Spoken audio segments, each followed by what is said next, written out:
how has it started? It started actually quite well. A friend of mine from Barcelona came. So today we are going to some nature near Amsterdam. So it will be a nice weekend. Awesome, awesome. And How's yours? yeah, for me, I don't have big plans for this weekend. Maybe explore a little bit of remix. So Mm. that's gonna be a good start for me for Saturday and Sunday challenge, I would say. Yeah. Um, So yeah, welcome everyone. We continue the remix pass of our XT Code Hour, in which we explore capabilities of remix framework. We try to understand what are the benefits of using those, and also try to understand in a nutshell how they work. So what's gonna be today's episode about?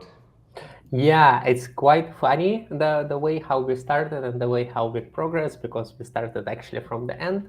And today's episode is actually about the features of Remix, the exploration of Remix, the how it indeed like works and from the bird view, like benefits, downsides, etc., etc. So it will be about what Remix is. All right, that's cool to hear. Then let's the stage is yours. Yes, thank you very much.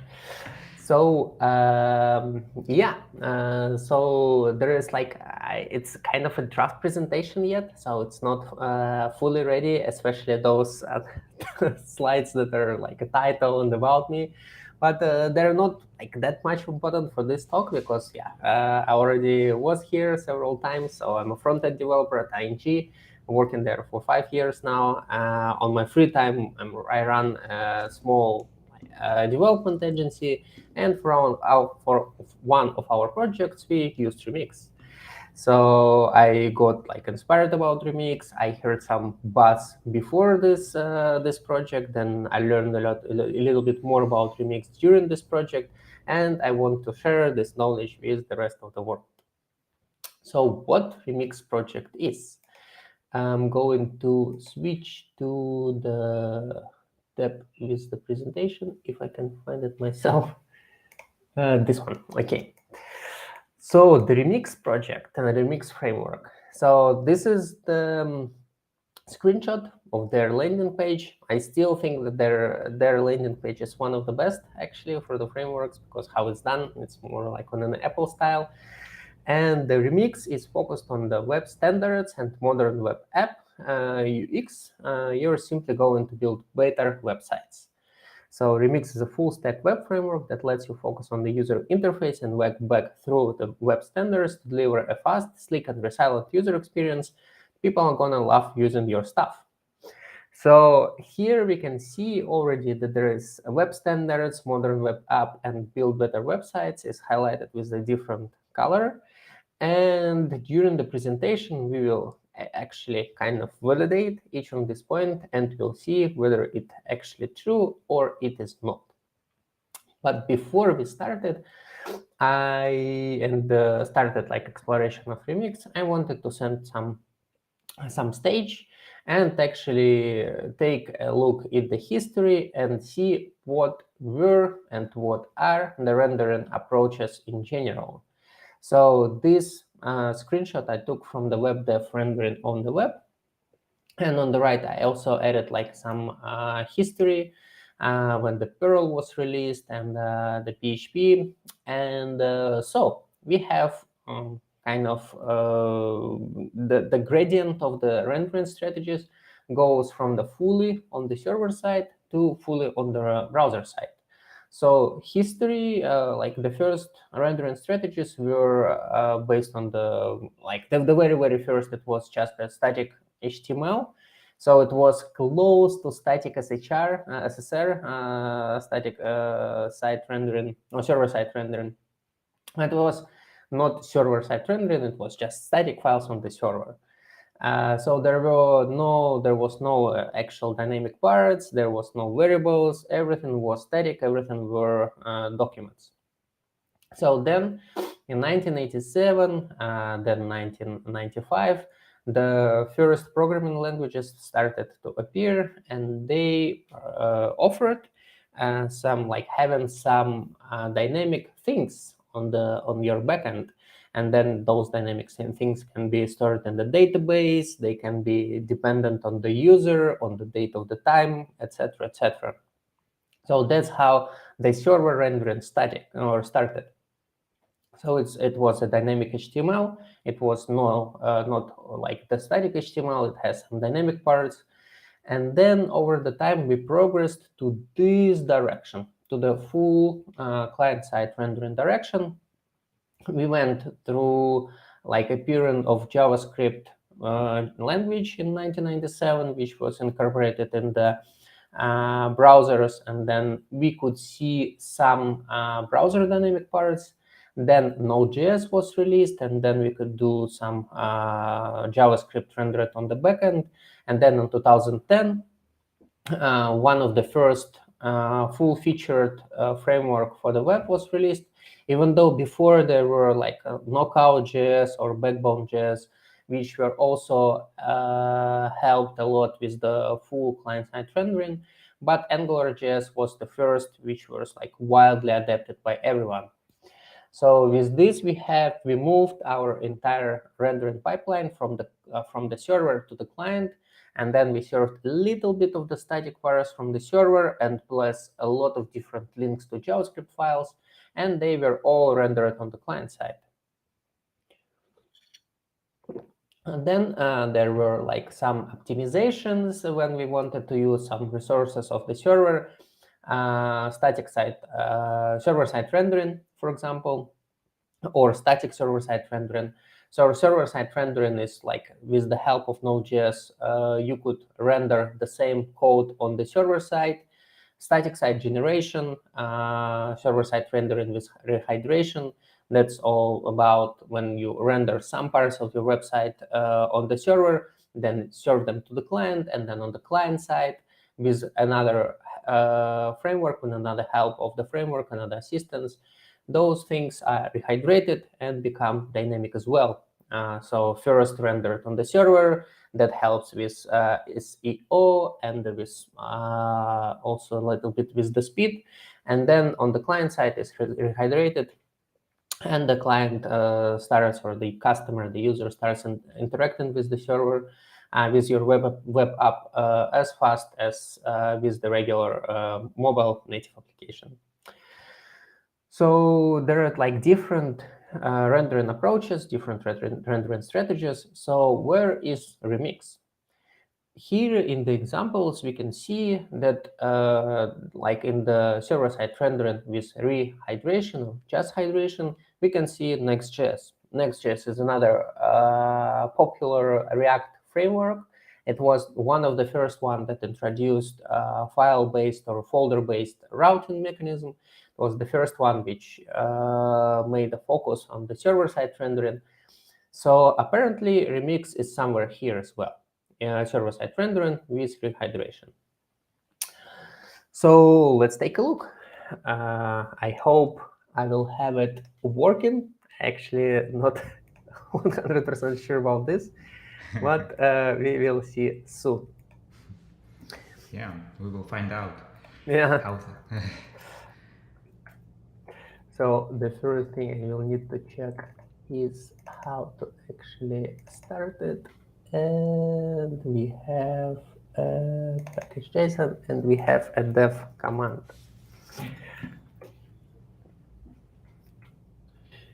It's a cool slide for the evolution of a rendering. I really like the way how it's presented. It's Yeah, it's like I initially wanted to find some like the timeline where we can see the languages, but somehow it was not a timeline. And then I realized because like approaches do not replace each other, they're just working simultaneously with each other. So then there was no timeline. I would like to share my whole screen now. If it is, yes, it is possible, and that is what I want. Yes. So here is the basic Remix application. It's even a little bit working, and just a little bit bigger if possible. The application. 1 second. The code, I mean, yeah. Yeah. All right. So we have a nice application. It seems working. We refresh the page and go to our network. And we try to search here for Oh, one second, JavaScript. public. You're showing the IDE, the developer environment, but not the browser right now. Ah, really? Wow. Okay, one second then. Thanks for letting me know. Entire screen. Yes, that's what I want. Oh, yeah. Yeah.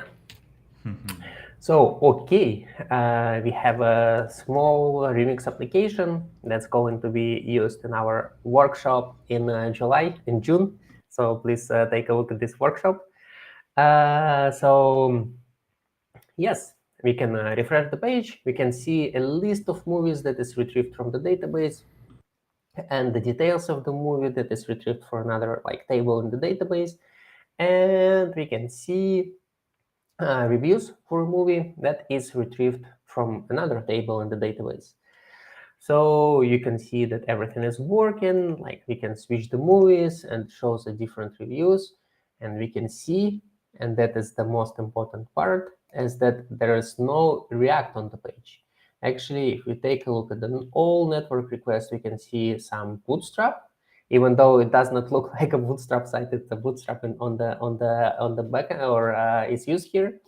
We can see some JSON or HTTP document request, GET request, which replies with actually some HTML. Install hook is probably something I have no idea what is this, but it is interesting.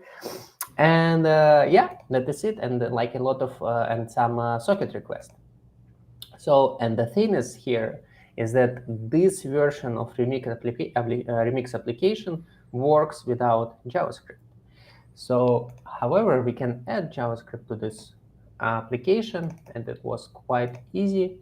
We go to the root T6 and uncomment one line, which is scripts, where the script component is used. Now we can also refresh the page, and now we can see way more JavaScript files, including React. We can see also like the movies for the current URL. We can see the raw JavaScript files and so on and so on.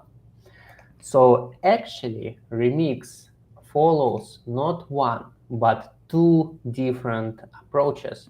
Remix can be fully server-side rendering, fully and not fully, only server rendering.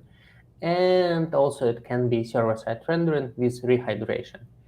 And this is what I really like about the Remix. This is the fact that you, for different parts of the project, can use or skip JavaScript parts. But how does it do this actually? Because yeah, when you render code, how do you send forms? How do you actually retrieve data from the server? Because if you have a loader, for example, a part of the component which loads the data from the fetch request or from the backend API via the fetch, how does it connect to the fetch? And so let's take a look at how in Remix those things are implemented. So this is a piece of the code. This piece I took, I believe, from their example, from their test application. And this is like application, tutorial application about the blog. So you have the posts, and you have just a list of the posts, and each where you just put a link to a post. So here the magic goes in these three lines where we have expert codes loader. And then to get the data on line 11 we have use loader data. So we just specify here what data we want, and we can make a database request. We can do everything here. And in our component, we say that we are going to use the data without specifying explicitly that we are going to use the fetch to get the data from the backend, without specifying explicitly what is the endpoint, where is this data is located, etc., etc. But that sounds a little bit magical. So like I just defined the line. This line is basically it's one file like posts, and this file apparently cannot be served to the client because client does not have get post function that goes to the database. So this use loader data. What loader data does it mean? So there is like a lot of kind of magical stuff here. And the way how Remix deals with it is actually the build. Remix has a special build step where it converts all these magic functions, all these magic experts, all these magics links to each other to something like this. So essentially, you will have like this is this part of the this is this file converted to the build, and here you can see the same posts. It's like it gets the post where the use loader data. However, it mentions this import React 7, and import React 7 mentions to this part that for use loader data will go to the loader function, and the loader function is loader 5 function. And the loader 5 function, here we can see that it gets the posts. So with the build step, it actually prepares our file to something that Node server, which is most usually it's Express, but I believe you can also modify the server, will understand, and the server will use to generate, to render server-side component for us, everything from the server side. So the little bit visual how it look like. So we have SRC with a lot of our different files, and in our files we define the component, which is a default expert, and a loader function, which is like a loader function. And in the eventual build file, it will be loader field, component field. For a different field, for a different URL, it will be loader field again, and the component field, etc., etc. And these routes will go to the Express server, and the Express server will be run happily with the server and serves all our application. So far so good. We can load the data, but how about saving the data? For saving the data, they actually came up with the kind of natural approach. They use form component to save the data or to mutate the data. So it is represented in their file with the component as an action.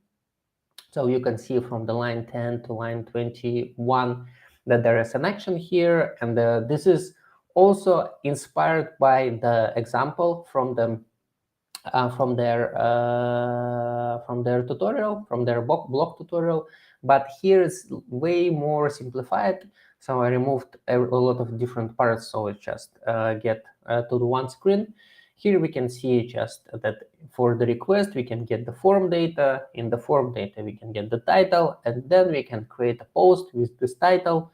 Technically, there should be text here as well. And in our component, we just specify the form, and the form automatically will be connected to the action in the same file. And then when you submit the form will be submitted and send the data to the to our backend. So here we can see, for example, that it uses a request.form data, and not as we used to JSON. No, because natively the data in the form is sent via the form data and just like a regular post data. So we do not use the JSON here. We can use JSON in our when we load the data in the loader function, but not in the action function. So this is a little bit limitation, and there are some other limitations of Remix, because it's supposed to work also gradually or naturally only on the backend. So there is like some additional kind of things we need to adhere when we use this approach. So the build will look like almost identical as we have a loader function, but instead of loader, we will have an action.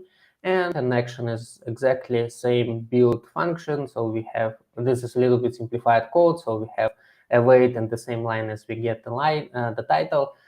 And then we save the title or throw an error. So, okay, we know how to save the data, we know how to load the data, and we know that we are going to use the form to save the data, and that's what actually meant by these web standards. So because without JavaScript, it fully relies on what browser has, and the browser has form to send the data, to modify the data. So that's why they use also forms. So indeed, like that was true. This highlighted web standards part is indeed true because Remix is focused on them and it uses them extensively to actually be able to work only on the server side. Can I ask you something? Sure. So for the for a form approach, like to save the data on a server side, we still need to specify it explicitly, right? That we're gonna use a form inside the app, but it will be gradually updated to the XHR approach when we enable JavaScript on the client side. That is a good question. I cannot say this for sure. I would imagine so, but I don't know. But I would think so. Yes. Yeah. Okay. All right. So then Remix has a very complicated, or not complicated, but powerful, I rather say, routing system. So the first thing that it has, it has a file-based routers as very common in the current days. So you can have routes, and then you can about.tsx, and then when customer or user goes to the /about, they will get the about page. This is just a route which is based on the static path. And you can create a block, and then you create a $post ID, and this will be a dynamic part. So if customer goes to the block / let's say remix, it will understand that the post ID is about remix and will serve this file where the post ID will be passed as the param. Categories, another static segment. Index is the index of the block directory. Then it has optional segments with the round brackets and the $, and the name. For example, here is a $length. So this is an optional segments, and then you can have, for example, block /remix, but you can also have NL /block /remix, and that would serve the, for example, PID page with the NL in the length part and the remix in the PID part, and there you can set the language and serve the page in a different language. So here, like another examples, it's Samsung or EN, iPhone, or the E1 Plus. PID was taken from the example of the eShop, and therefore here are the brands of the phones. Categories, another static part, also can be served, like it can understand /en categories, /de categories, or just categories. If you have two underscores, as very similar to private variables in the languages, so this is a pathless root. So you can just create a folder, put there another files, but they will not be reflected in the URL. Then you can have a layout, and this is a very powerful idea, is that you can have a layout which will be used for all sub pages in this folder, and you have unlimited number of layouts. So you can have basically 4 different 4 deep levels layouts, and in the very end there's like a page, and a little bit later I will explain why is it so powerful idea. So the splat route, which will be served for all pages that did not come to another to another routes. Dot delimiter as well can be used, and the layout for a regular route, just a layout. So like just to compare, we can have a Next.js router routing, and I'm comparing it with Next.js because Next.js was one of the first that introduced this folder-based routing, and also a little bit later I will explain what's another thing about Next.js. So Next.js is not that powerful router. So we can also have just a static path, we can have a sub paths, we can have variables here with the square brackets, we can have splat URL with the square brackets and dot dot dot, and that's it. So we can also have, I believe, layouts, but they're might not on the level of the router. It's not like a default feature of the routing. They're more that there is a solution how you can make the layouts. You will need like to create a function in your component, which is something get layout, and then in some parent component, into some document root component, you will need to check if this function is defined on the component that is going to be rendered, and then you can call this function and render the content of the component inside. That works for the one level of layout, but unfortunately does not work for multiple nested levels of layout. Okay, so waterfall data loading. What's this? So, and basically, let's assume we have very nested level of components. In our application, I already showed that we have a list of the movies, we have one movie, then we have reviews for the movie, and then let's say for each child component, we would need to load the data. So the water flow basically means that first we load list of the movies, and let's say we spend 1 second for this. Then we understand that we currently in the Shawshank Redemption movie, and then we load the details of this movie. For this, we will spend another 1 second. Then after this component is rendered, we can see that this component uses reviews. We will load reviews for this movie, and this is another 3 seconds or another 1 second. So waterfall will mean that we load one request per request subsequently, one by one. So I put the same code here, so just like a little bit represented on the code level what I actually meant.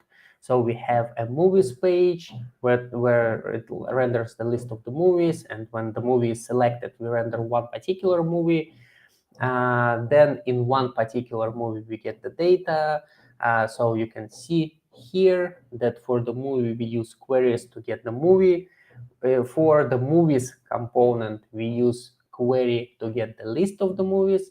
And for the components, we use also the query to get comments for the particular type, which is a movie here, and enter ID, which is an ID of the movie. So there's like that means that we have, while we could just render something in like a couple of seconds, we will spend 3 seconds only to load the data, and then a couple of more seconds or a second to actually represent the data. So that is a little bit, that is not the most optimized solution. And Pavlik, may I interrupt you again, sure, please? sure. Yeah, first of all, I really wanted to ask that when you were showing like without JavaScript to JavaScript approach. So if you show the app with the DevTools and do a little switch on DevTools to disable JavaScript, it should automatically now to switch to the server-side rendering mode. Is that true? If we in the browser tools will switch. Yeah, just in here. Yeah, if you type Command Shift P, I think, and then JavaScript, start typing JavaScript, disable. Yeah, this guy. Yeah. We'll see. So it still tried to load them. Yeah. It still shows everything, and it is still working. Yeah. I think it's just a fallback for server-side rendering when JavaScript is disabled. Yeah, Mhm. yeah. It's really nice to see that in action. Yeah, Um, thanks for this. I didn't even know about this. The yeah, only it's thing it's unfortunately in this application I don't have any data sending, which would also answer to the question that you asked about the form. So that's actually what I can add there and to see. Nice, nice. I'm curious now. Yeah, the other one I had regarding the question regarding the waterfall approach that you Mhm. was telling us. So this problem, well, to say problem, it exists only um, for frameworks that try to render most of the content on a server side, right? Is that it's yeah, it's not what happens usually when you just work on a SPA, let's say. That really depends on the on the component itself. So if you or on the implementation, sorry. So if you have a tree of the components, and then your data would be retrieved also in the deepest level, and then it will also probably will render first the upper levels, and then will go down to the deep level, and then it will start loading the data. Got it. So I would say like it can be in the implementation wise that it also in the client side fully applications, but at the same time, indeed, you're like saying it correctly. It can be decoupled from the components, the data management, and then it will be there will not be a problem. Got it. Thank you. Cool. Alrighty. So the solution for the data loading. And now that comes actually very nice how Remix actually leveraged the power of itself with the fact that it loads all the data separately from the component, and also the power that of its nested layouts. So basically, because Remix knows for URLs that all the items, all the components that's going to be rendered should be represented in the URLs. And this is because they have file-based routing. They have in every component a separate function that loads the data. So eventually, or essentially, they can load the data simultaneously for all the components and then render all the components. So it's like recently I read a post about server components from React, and like globally there is different kind of strategies for this, and this is fetch as you go, and this is what I mentioned when the fetch inside the components themselves, and then whenever the component is rendered, it loads the data. And Remix uses a different approach. It uses fetch before, and it fetches all the data first, and then it renders everything. So there are downsides of this approach and the benefits of this approach. But by default, if you have a lot of levels of the deep nested layouts, as for example in the screenshot here, so we have a root, and we have sales part, we have also invoices part, and we have in the very end invoice ID part, and this is also represented in the URLs. So if we have a structure of our application like this, then the approach which is taken by Remix will be very beneficial for us. We will actually provide to our customers a better user experience. So coming back to the original slide where they say that it's like build better websites, it is true. So for some different, for some types of the applications, they will be better websites for our users. Modern web app, I would say it's because we have TypeScript, and we have Express Web Server, and we have server-side rendering and client-side rendering. So it is also true, but modern web app also requires a lot of other things. And let's take a look what are about other things that Remix suggests us.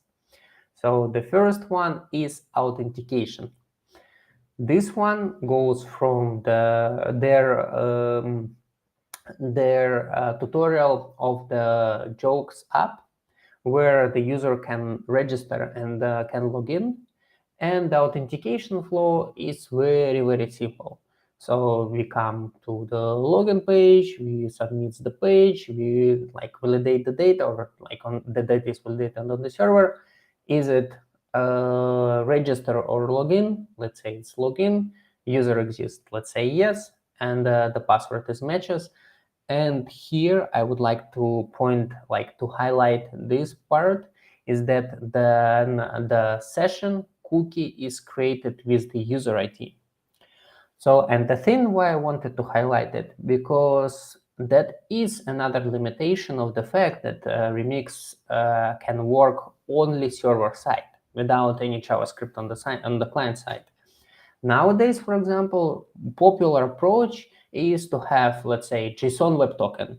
This is a JSON document which is stored on the client side. If it's a browser, then usually it's stored in the local storage. If it's a mobile phone, then they have their own mobile storage. So, and then for every request, we append this access token, JSON web token, as the header of the request. So we have, let's say, authentication, authorization, usually this header is called, and the bearer, which is a protocol for the JSON web token, and then JSON web token is provided. So essentially, all the data about the user is stored in this JSON web token. So what are the benefits of this approach? By default, cookies I send to every domain, with each request to the same domain. That means that if we have, let's say, all our static assets, which are more like if we are not going to build a very hard, high load application where we store like static assets on a different subdomains, by default they're on the same domain.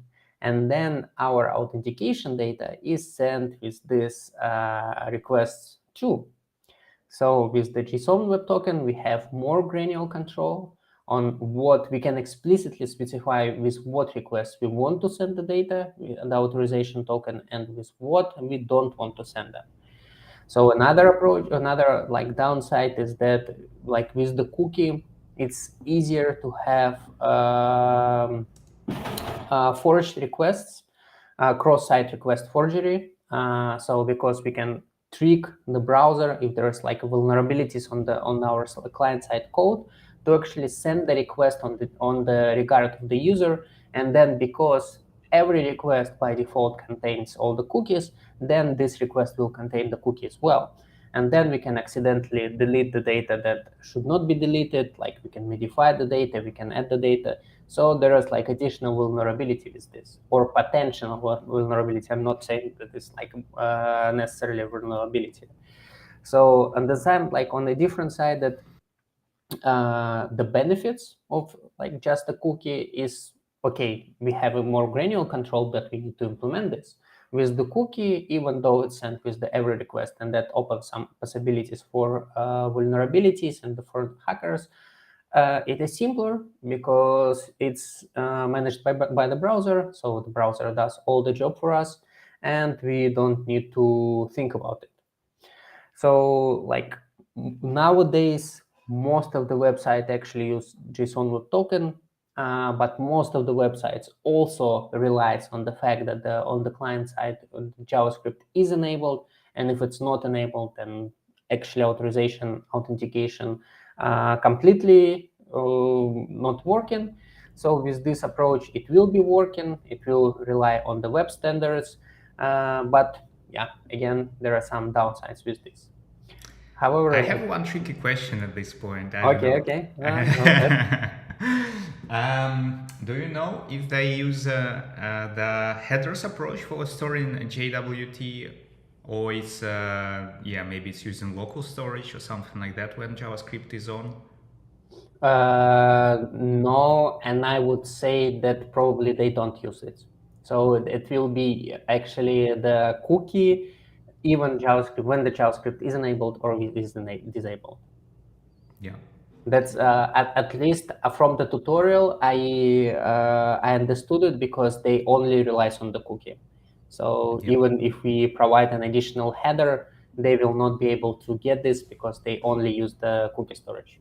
Yeah, makes sense. Alrighty, so some benefits, some downsides.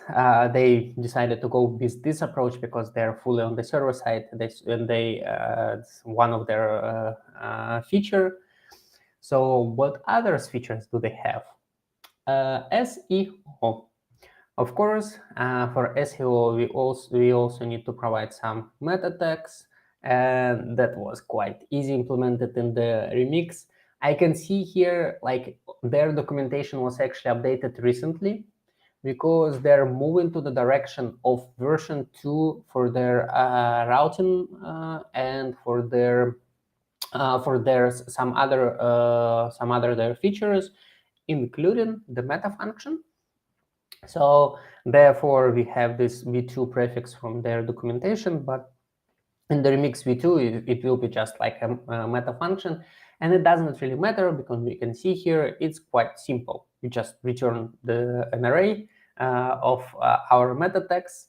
And in our root.tsx, which is a file which is used for the every render and the definition of our root document, we add a meta component here.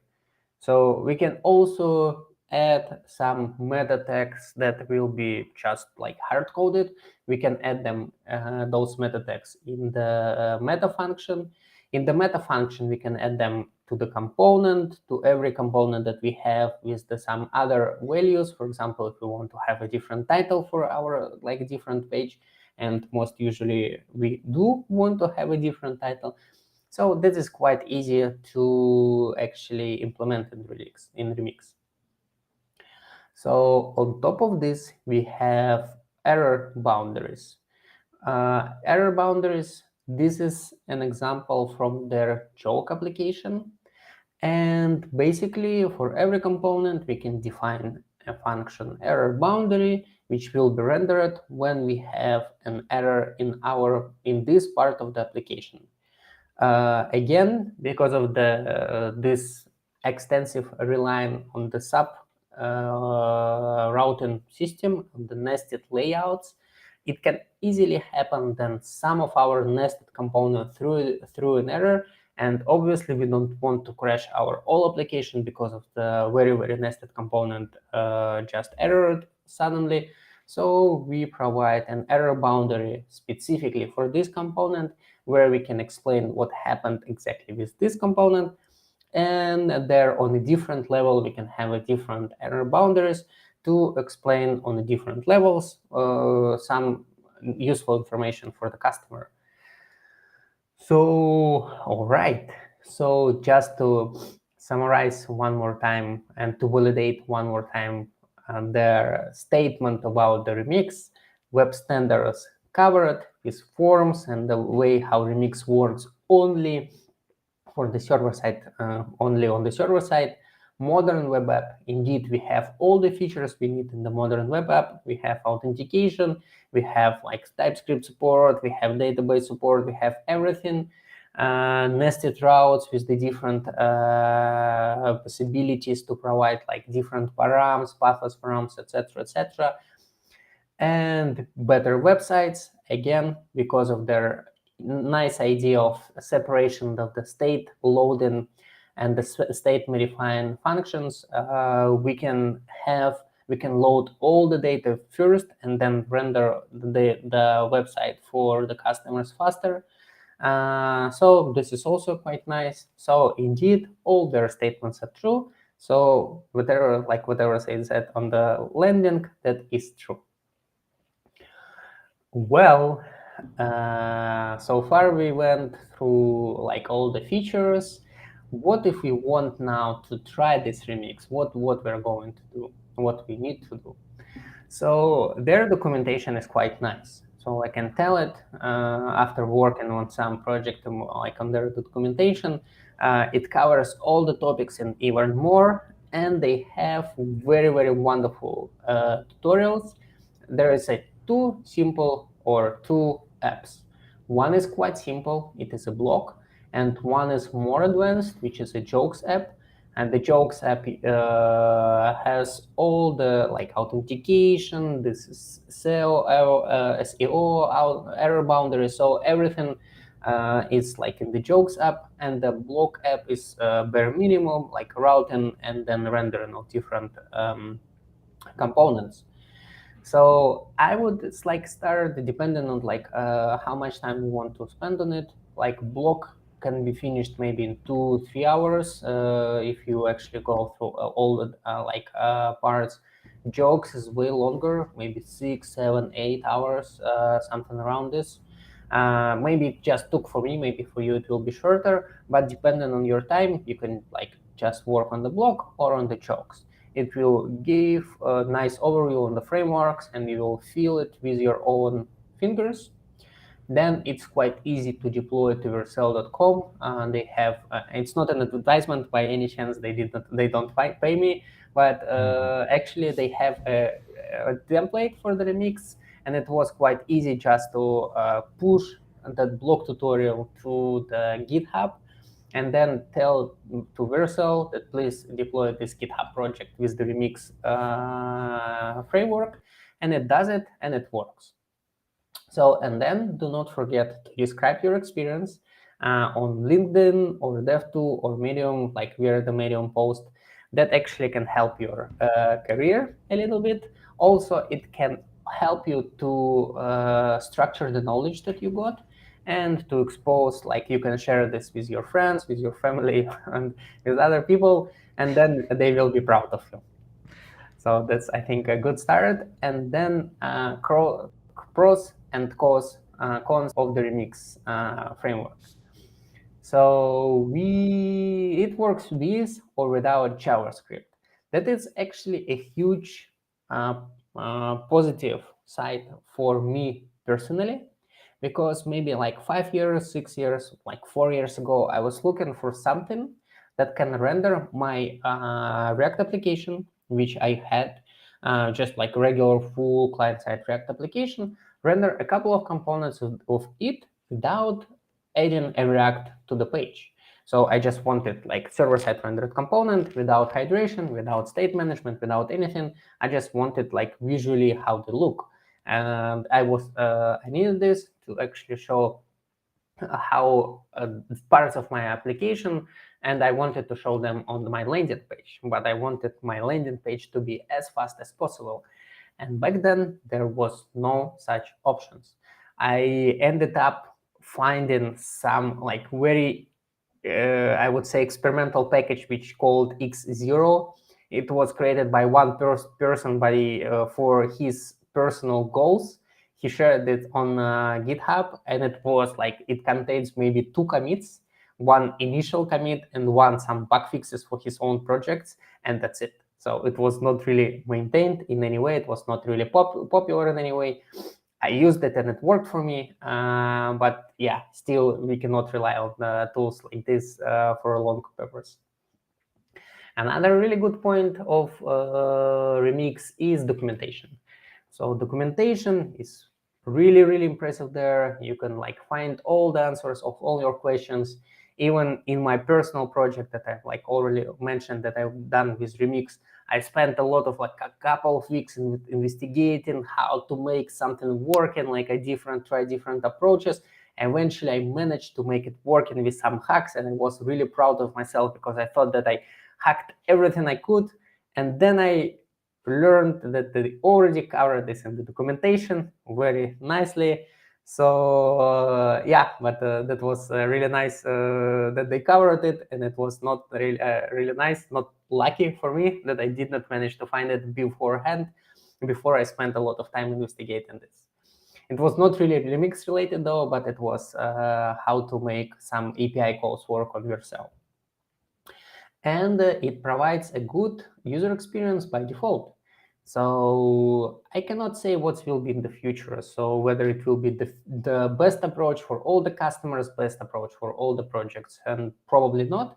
But for most of the projects, by default, especially if you have a nested routes, that would be a good option. So actually for the customers, that will feel very fast. I'm not saying that a lot of projects actually have a lot of nested routes and all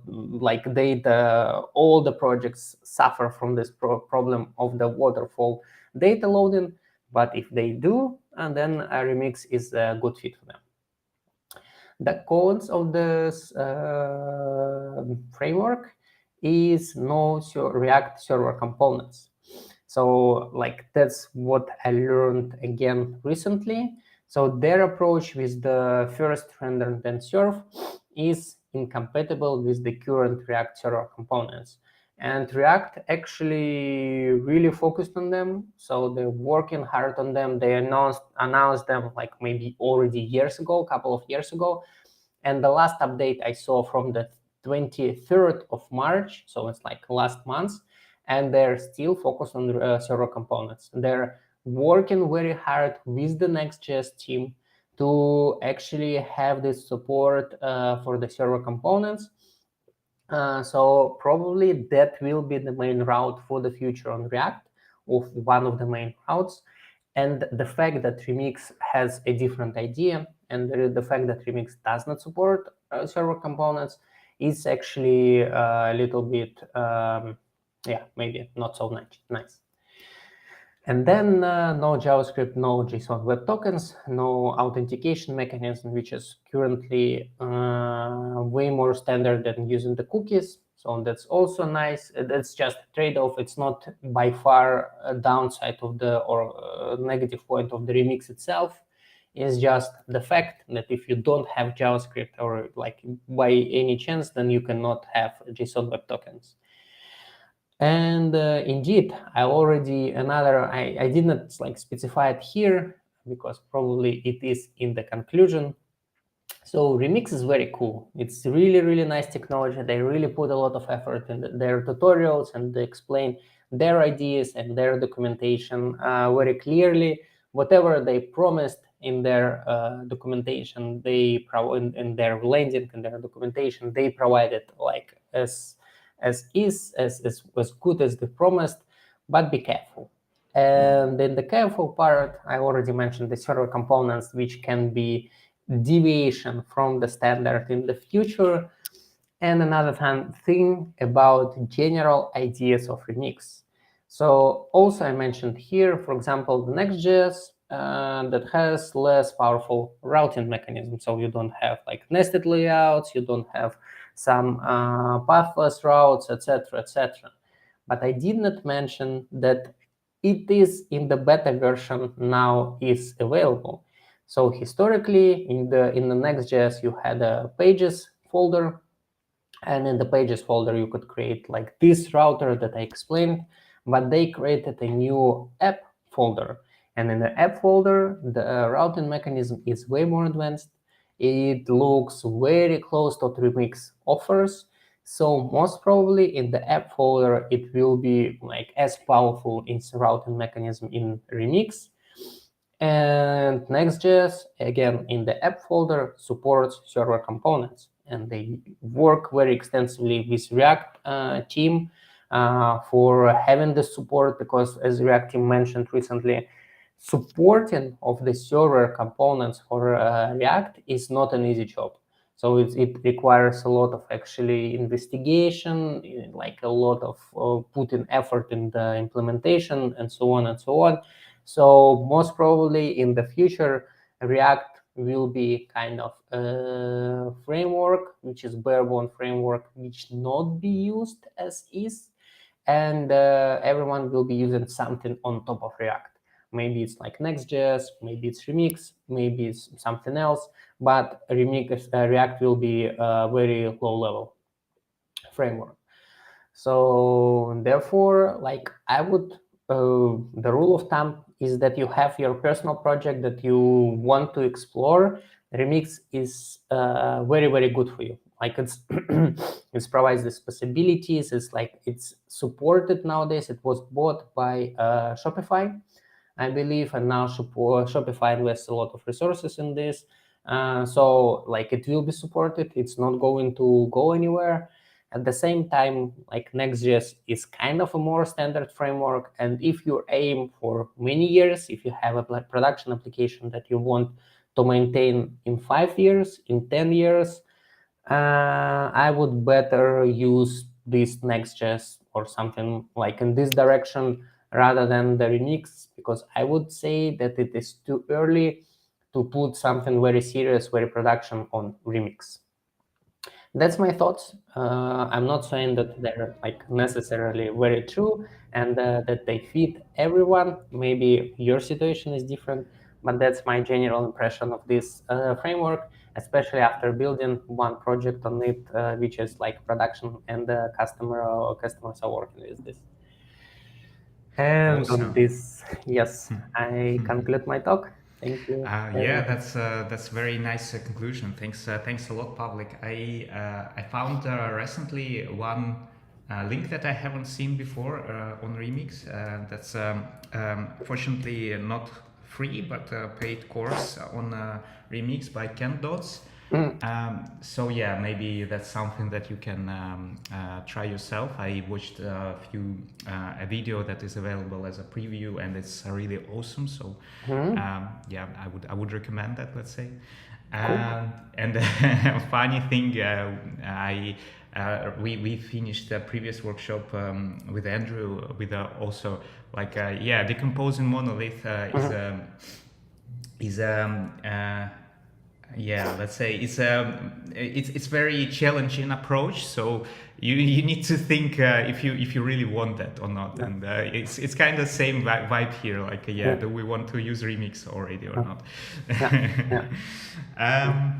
But thanks a lot for material. I think it was very awesome, and yeah, I think for the next step, if you follow us, we gonna. I'm just challenging public here. I think we're gonna introduce the workshop as a next step somewhere in May probably. So if you follow us, you can check the next step, which is gonna be complete workshop on Remix, I guess. Sure. All right. Thanks a lot then, and have a great weekend. Thank you. You too, Alex.